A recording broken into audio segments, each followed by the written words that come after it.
everyone. I am Anthropomantic Fiend. I do horror-related things on the internet, and I am once again coming to you from my bedroom at home because I am off of school for a break, so who knows when I film another review. Expect plenty of other scene changes, but that's neither here nor there. Today I am continuing to review this box set of 10 horror films that I picked up for cheap at an antique, thrift, vintage, whatever store. And the movie out of this box set I'm reviewing today is Pretty Dead, which came out in 2013. It was directed by Benjamin Wilkins, whose only director credit is this movie, but he was the assistant director on Knife of Don Juan, 28 Hotel Rooms, and Mr. Sadman. It was written by Wilkins and Joe Cook. This is Joe Cook's only writing credit, but he did edit a film called The 5-Year Plan and do a bunch of other work on this movie and a few other things. And this film stars Carly Oates, who is in The Painted Desert, Soul, and 2 episodes of Guides. Quante Love, who is in Life, A State of Mind, and Popolo. Emily Button, who is in Ginger Dead Man 2, Passion of the Crust, a 1996 version of A Midsummer Night's Dream and LA Paranormal. And Joshua Grote, who was in The Pact 2, Entrance, and Diner. Get it? That is the name of that movie, by the way. Die, D-I-E, ner, parentheses. Get it? Question mark? Which is so silly, but I love it. And it looks like so many people, including the composer who I'm about to get into, did so many different jobs on this movie. They were jumping around a bunch. This was definitely a low-budget collaborative affair. And before I get into the plot, just know that when I talk about these movies, I am wanting to critically dissect everything about them, so that means I am absolutely going to spoil what happens in this movie, so if you don't want that, just go out and see it for yourself beforehand, but I understand if you also are watching this because you want to know whether or not it's good or worthwhile to see, and unfortunately I'm not going to get to that until the end of the review once I've covered everything to support my reasoning for that. But yeah, I will be very much spoiling the movie throughout my discussion of it.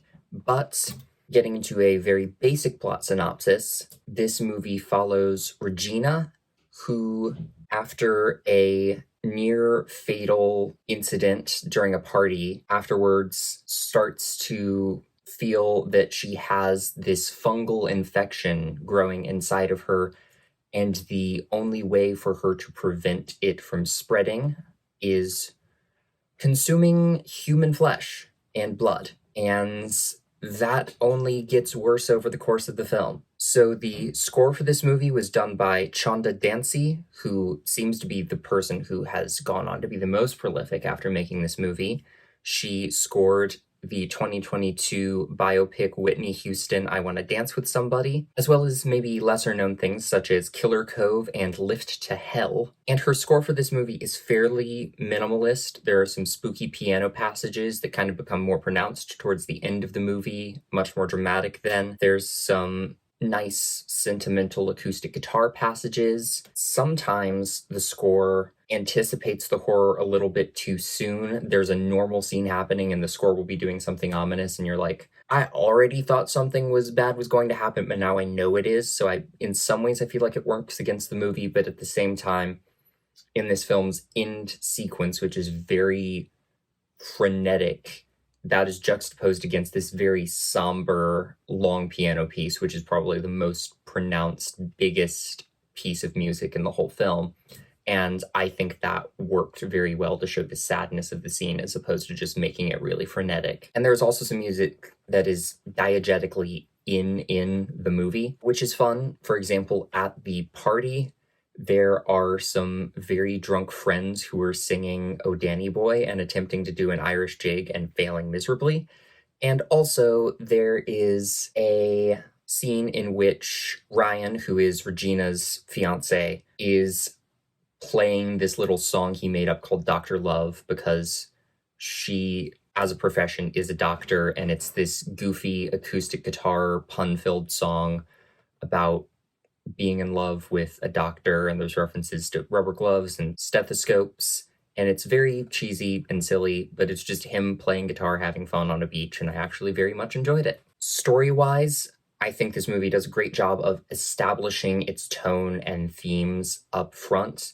The very first scene in the movie is Regina talking to a camera saying she doesn't want to be a monster. She feels like she's dead already, but she's just going to help herself to lie down, and then she prepares to shoot herself in the head. And it is a cold open of a scene that is clearly something that actually happens much later in the story, but it very quickly establishes these themes of being a human monster, being alive but being dead already, and the horror of having something inside one's own body that they cannot control. And we also get a scene immediately after that where you're not really sure where it takes place in the narrative at that point, which is her talking to a psychiatrist, doctor, whoever, in a mental institution, having this interview where clearly he's already made up his mind that there is no fungal infection and she is in fact schizophrenic, and she's trying to be like, no dude, I have a fungus inside of me. But it does bring up the theme of her having a traumatic past and grief with her mother as well. Those two scenes are definitely not at the beginning of the narrative, but putting them at the beginning of the movie before the title is even shown does create some intrigue in a way that I liked.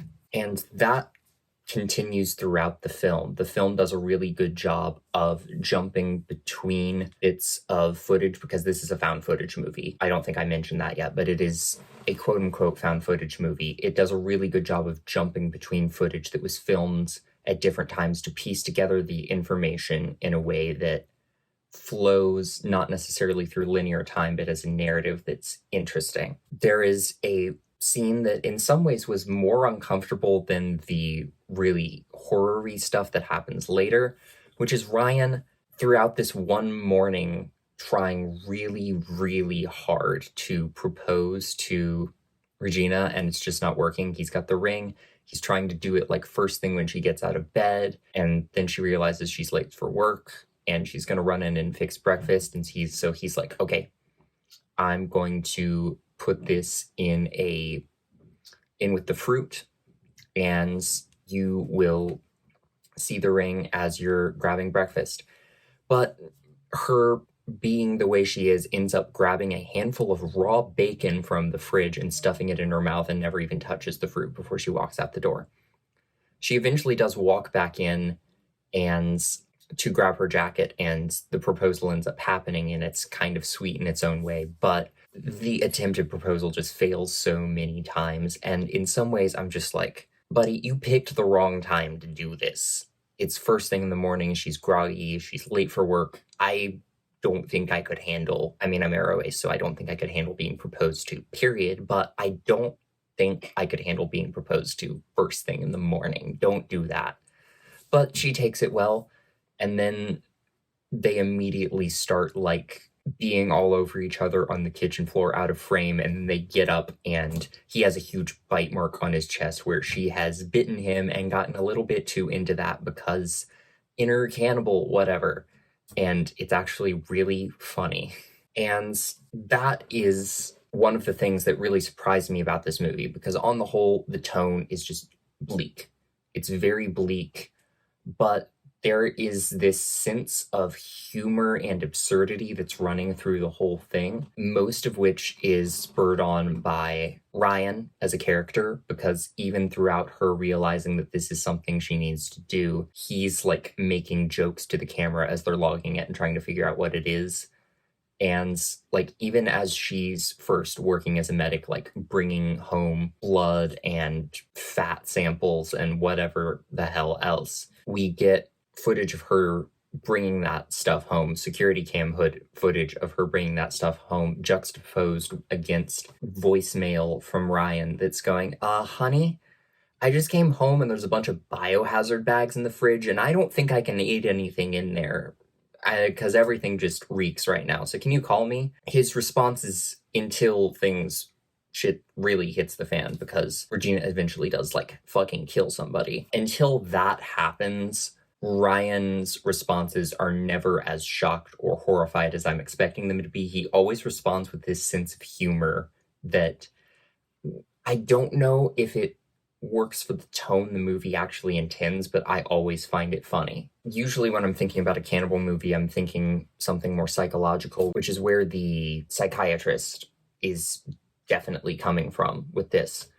But there's this whole, like, biological fungal infection, blood condition element to the whole thing that kind of takes the movie into another genre later on, which I'll get to, but just starting off, it's a very different way to look at a cannibal movie, which I thought really was able to invest me in the movie. And the fungal infection idea is very much based on the idea of, like, fungi that'll get into insects and control their brains and make them do random things. And they actually use a nature video that's a college professor that I attended a lecture from used to talk about real life zombies, where, you know, this fungus would infect ants and make them do whatever. And this movie is proposing that the same thing is happening to human beings. And definitely not the first time that's happened in horror media, but thinking about it in such a relatively realistic light and the way this story is framing it and using actual footage from an actual nature video that an actual person showed me makes it a little bit more disturbing. And then things get really dark really fast in ways that they don't really lean into the disturbingness in ways that I think they honestly could if they wanted to. But there is a moment at a Christmas party where Regina gets left alone with a kid, and you're like, oh god, no. And then she rushes out of the room holding said kid, and she's covered in blood, the kid's covered in blood, and then it cuts back to the interview with the psychiatrist. They could have made that entirely much more horrible, but it hadn't really gotten to the incident of, oh shit, she's actually killed a person. But she did try to bite a fucking kid. And it was very creepy because you could tell that these probably were just real kids. They were just, you know, kids of the people working on the movie who just acted like kids. So there was an extra layer of realism there that was kind of disturbing, but it didn't linger on it long enough for it to really hit me in a way that was uncomfortable. And I don't know if that's a good thing or a bad thing. It's just a thing. And at this point, I was just kind of like, okay, we have established the concept of the film. It is, she may or may not have a fungal infection that is telling her to eat people, and she's being sort of consumed by these cravings, and she can't control herself when she has them, so she's going to continue craving human flesh and consuming it. Where can the story possibly go next?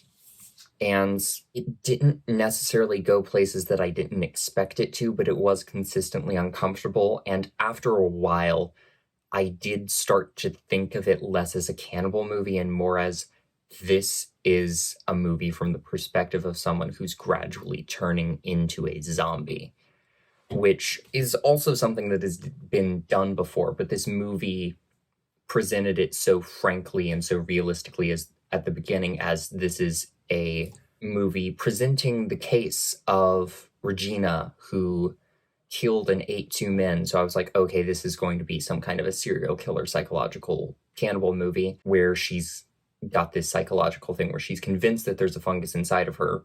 And then as the movie progresses, I'm like, oh, this is a zombie movie. It's a very different kind of zombie movie, but it is a zombie movie. And that kind of gradual push into another genre was intriguing. And it does legitimately generate empathy for Regina, and I appreciated that. And then the moment where I had sort of gotten that idea of, oh, this is from the perspective of a fungus zombie, but I was also like, okay, it could also still be a psychological thing. The push into another realm that really fucked with me is when the movie's not even over yet. It's like an hour, 20-minute movie, and we're about at the 50-minute mark, and they're cutting back to the scene where Regina pulls out the gun to shoot herself in the head again, and I'm like, wait, this scene is not what I thought it was. This scene, which I was sure was the end of the story, which they were presenting at the beginning and then tracking everything back to before, does not go in the story where I thought it did. There are things that happen after this. So for a moment, I was like, so she didn't actually shoot herself in the head? And then I remembered that for one thing, in the cold open, we see her put the gun in her mouth, and two, in the scenes of the interview with the psychiatrist, the infection that we've kind of steadily seen growing, like, in her face is visibly worse than it was in the scene where she was holding the gun. So it was like, oh no, this scene does not go at the end of the story. But I was still like, does she shoot herself in the head?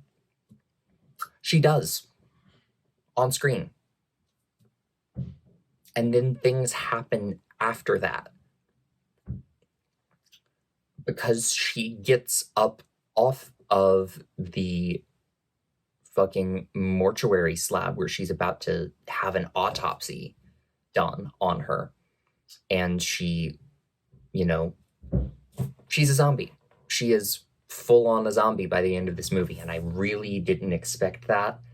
I don't necessarily know why I didn't expect that, given that this is what the fucking cover for the movie looks like, and it says love couldn't save her, death couldn't stop her. But because the movie presents itself at the beginning as being a cannibal movie, I didn't expect it to go full zombie by the end. And it goes full zombie in a way that feels kind of genre and kind of tropey and kind of fun in a way, but it's still kind of somber and you still kind of feel empathy for her. So it's interesting in that way. And even after she has done things that ostensibly should kill her, she is not fully inarticulate either. She is able to have a full-on interview with this psychiatrist. And part of me kind of wishes the movie was more ambiguous, but the other part of me is like, oh no, this is kind of cool. This is kind of interesting. And then they go back to the beginning of the movie, where the inciting incident, which is her at this party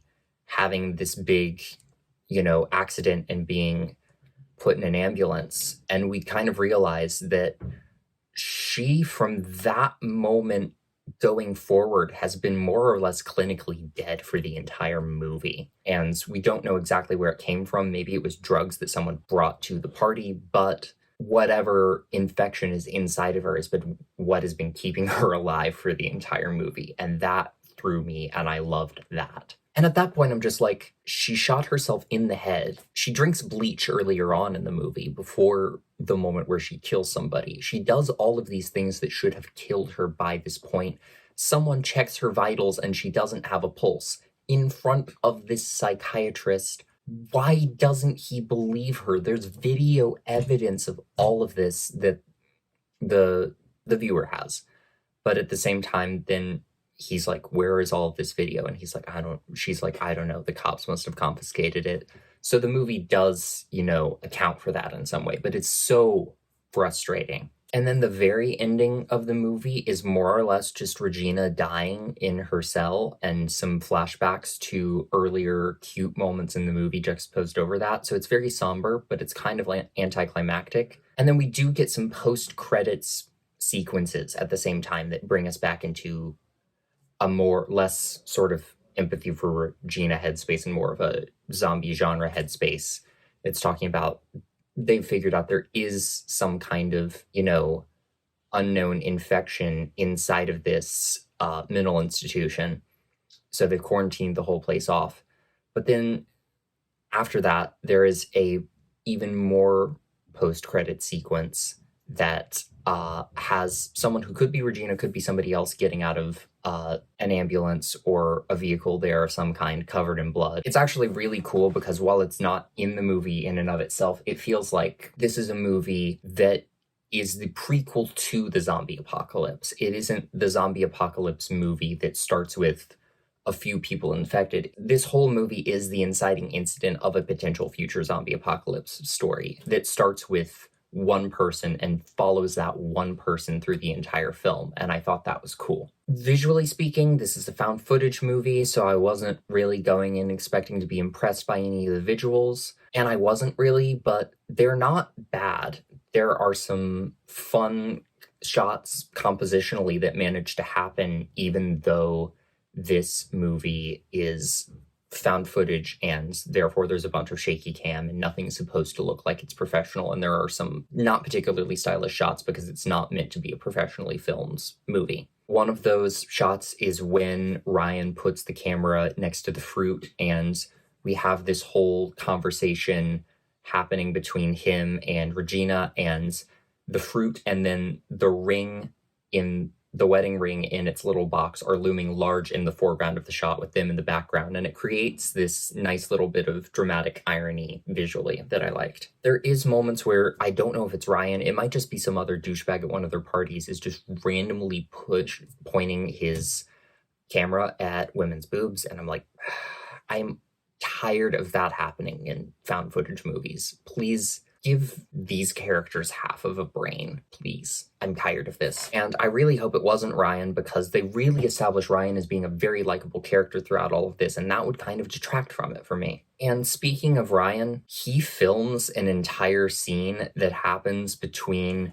him and Regina where they're arguing about control and morality and the fact that she's just killed a guy who's in the bathtub, which is covered in blood, and it's like, that scene needs to happen.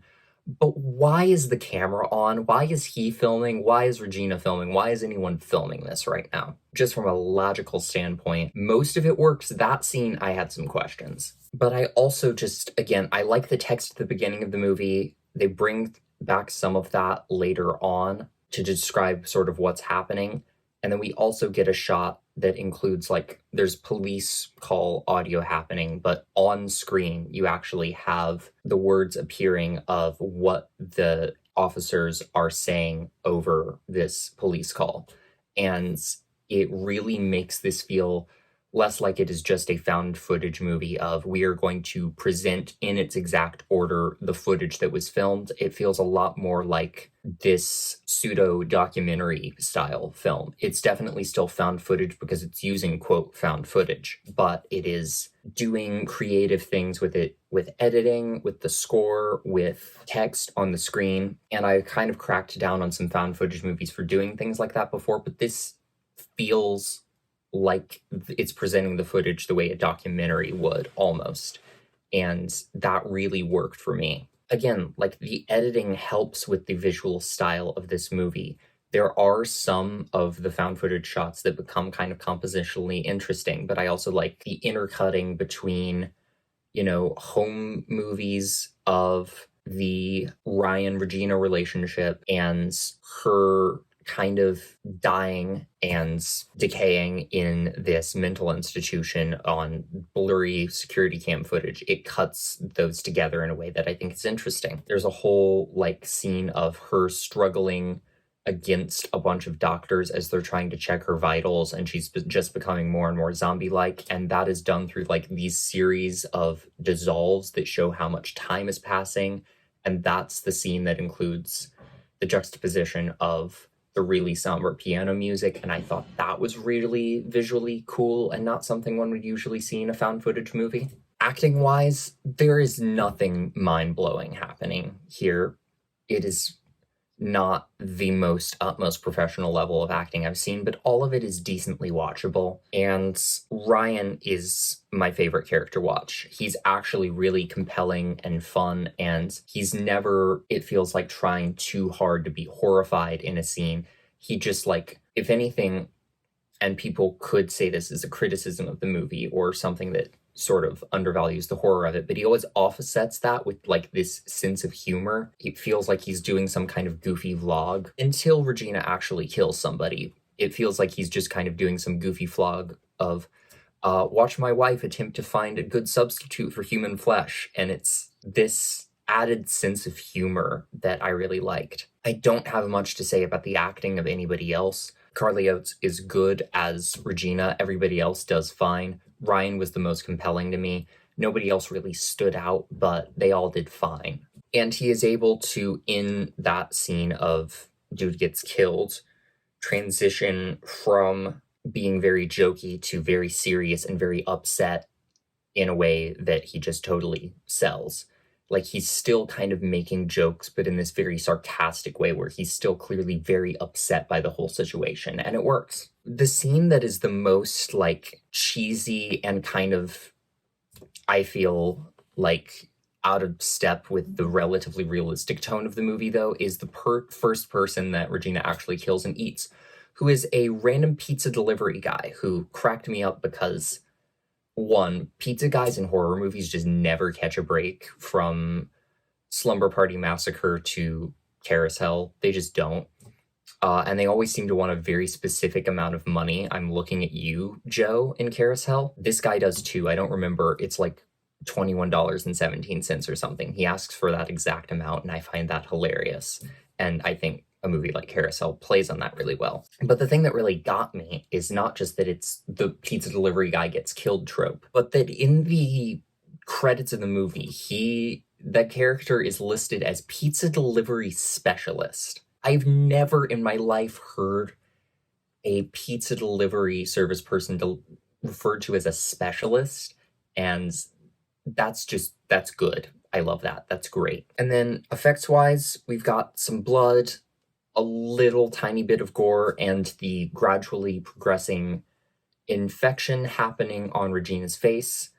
Again, nothing mind-blowing there, but all of it looked pretty decent. It didn't look hyper-realistic, but I was able to suspend my disbelief a little bit, and it worked for me. So all in all, Pretty Dead is not a mind-blowing movie. I can see a lot of people being underwhelmed by it. I was not perfectly whelmed by it myself, but to me it is an interesting take on both cannibalism and zombies. It is an interesting use of the found footage format, and I can tell that everybody who worked on this worked very hard on it. So am I going to seek this out and watch it again regularly? Probably not, but I'm glad that I did watch it because I think that low-budget movies like this deserve to be seen, and the work that people put into them deserves to be appreciated. Am I going to go back to this as a regular source of entertainment? No.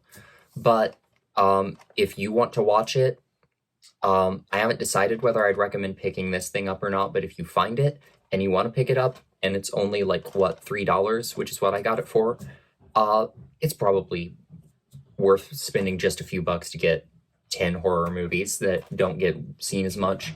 It may be for free on some streaming service, but, you know, something like Tubi gives its ad revenue to Fox News, and I hate them. So, you know, physical media, it's pretty cool. If you think this movie sounds up your alley, I would recommend getting something like this, or if you have less ethical qualms about using something like Tubi, I think it's on there. That is my review of Pretty Dead. Thank you for watching my video, and hopefully I'll see you in another one. Bye!